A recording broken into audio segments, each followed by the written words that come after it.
Chairman P T آئی کے خلاف توہین الیکشن کمیشن کیس میں 25 جولائی کی سماعت کا تحریری فیصلہ جاری کر دیا۔ تحریری فیصلے کے مطابق الیکشن کمیشن نے چیئرمین کے توہین کے مقدمے میں پی ٹی آئی کی ناقابل ضمانت وارنٹ گرفتاری معطل۔ چیئرمین تحریک انصاف عمران خان کے وکلاء کی میڈیا سے گفتگو میں بتایا کہ عمران خان پر 200 سے زائد کیسز درج ہو چکے ہیں، مگر وہ نواز شریف کی طرح ملک سے بھاگ نہیں رہے، روزانہ عدالتوں میں پیشیاں بھگت رہے ہیں، ان کے خلاف حکومتی کیسز بوگس ہونے کی وجہ سے ضمانتیں مل رہی ہیں۔ عمران خان کے وکلاء نے سائفر الیکشن کمیشن توشہ خانہ سمیت تمام کیسز پر تفصیلاً میڈیا کو آگاہ کیا۔ لاہور بار ایسوسی ایشن نے توشہ خانہ کیس کے جج ہمایوں دلاور کے خلاف مذمتی قرارداد منظور کر لی۔ جج کے کانڈکٹ اور شہباز پیٹ کے ساتھ کارروائی چلانے کی بھی مذمت۔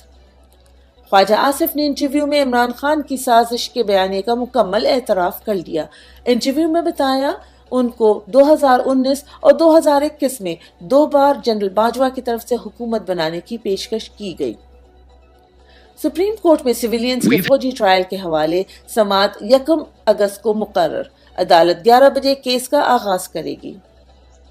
جس طرح انگریز ٹیپو سلطان سے خوف زدہ تھے، اسی طرز کا خوف موجودہ فیشسٹ حکومت میں عمران خان کے لیے دکھائی دیتا ہے۔ عمران خان کے خلاف دوران تفتیش انگلی اٹھانے کے خلاف بھی رپٹ درج کر دی گئی۔ فیشسٹ حکومت کی تحریک انصاف رہنماؤں کے خلاف انتقامی کارروائیاں جاری۔ اب تک پریس کانفرنس نہ کرنے کا جرم بہاولپور میں تحریک انصاف کے رہنما سمیع اللہ چودھری کی ہاؤسنگ کالونی سیل، متعدد دفاتر اور بلڈنگز کو گرا دیا گیا۔ سمیع اللہ چودھری کا ملکیتی 5th ایونیو پلازا اور مقبول فرنیچر فیکٹری کو بھی سیل کر دیا گیا۔ IMF کی ڈیل کا ایک اور بوجھ قوم پر ڈالنے کی تیاریاں جاری۔ اسٹیٹ بینک 31 جولائی کو مانیٹری پالیسی کا اعلان کرے گا۔ IMF معاہدے کی روشنی میں شرح سود بڑھنے کا امکان، شرح سود 22 سے 23% ہونے کا قوی امکان۔ عمران خان دور کی یاد آج بھی غریب عوام کو ستاتی ہے۔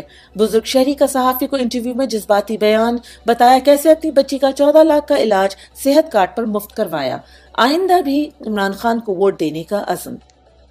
ملازمہ پر تشدد کا کیس، لاہور ہائی کورٹ نے سول جج کی اہلیہ کی حفاظتی ضمانت منظور کر لی۔ کمسن لڑکی کی والدہ کی حکام سے انصاف کی اپیل۔ شاہی سواری کے لیے شاہانہ انداز، وزیر اعظم کے دورہ قصور سے قبل کھڈیاں خاص کی سڑک کو پختہ کرنے کے لیے کھڑے پانی میں تارکول بچھا دیا۔ قومی خزانے کو ٹیکہ لگانے کا منفرد انداز۔ مہنگائی مقام مارچ والی سرکار کی دور میں مہنگائی ہر ہفتے پچھلے ہفتے کا ریکارڈ توڑ رہی ہے۔ اس ہفتے 3.73% اضافہ۔ ہول سیل مارکیٹ میں ایک ماہ میں چینی کی فی کلو قیمت میں 50 روپے کا بڑا اضافہ ہو گیا، جس کے بعد چینی 155 روپے سے 160 روپے فی کلو تک فروخت ہو رہی ہے۔ ایک ماہ میں چینی کی 100 کلو والی بوری کا پرانا مل ریٹ 11,000 سے بڑھ کر نیا ریٹ 13,600 روپے تک جا پہنچا۔ پی ٹی آئی ورکرز کے خلاف فیشزم جاری، اتاتارک کے حکم سے پی ٹی آئی ورکر سیمابیا طاہر کو کل اسلام آباد سے گرفتار کیا گیا اور آج عدالت پیش کیا گیا۔ سیمابیا طاہر کے جسمانی ریمانڈ کی استدعا مسترد، شناخت پریڈ کے لیے 3 اگست تک اڈیالہ جیل منتقل کر دیا گیا۔